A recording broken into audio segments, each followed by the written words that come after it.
शहरात छुप्या पद्धतीने सुरू असलेल्या बेकायदेशीर चक्री जुगारावर पाचगणी पोलिसांनी धडक कारवाई केली। यामध्ये पोलिसांनी 48,770 रुपयांच्या रोकडसह जुगाराचं साहित्य जप्त केले असून या प्रकरणी 3 जणांविरुद्ध गुन्हा दाखल करण्यात आला आहे।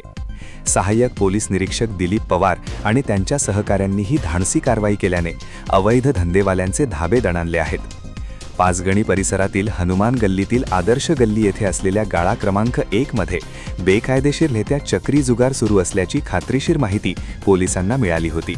या माहितीच्या आधारे सहाय्यक पोलीस निरीक्षक दिलीप पवार यांच्या मार्गदर्शनाखाली पोलिसांनी या ठिकाणी अचानक छापा टाकला। यावेळी त्या ठिकाणी चक्री जुगार खेळला आणि खेळवला जात असल्याचे निदर्शनास आले। या कारवाईत पोलिसांनी मटका अड्ड्याचा मालक नवनाथ पाटील, विशाल ढाणे आणि जुगार चालवणारा अक्षय पेटेकर राहणार सदर बाजार सातारा या तिघांविरुद्ध गुन्हा नोंदवला आहे। पोलिसांनी घटनास्थळावरून रोख रक्कम आणि जुगारासाठी लागणारे विविध साहित्य असा एकूण 48,770 रुपयांचा मुद्देमाल जप्त केला आहे।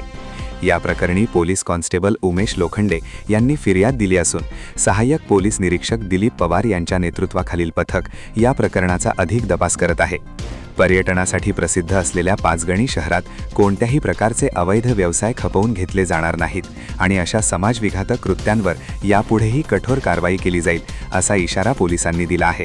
या कारवाईमुळे पाचगणी आणि महाबळेश्वर परिसरात मोठी खळबळ उडाली आहे।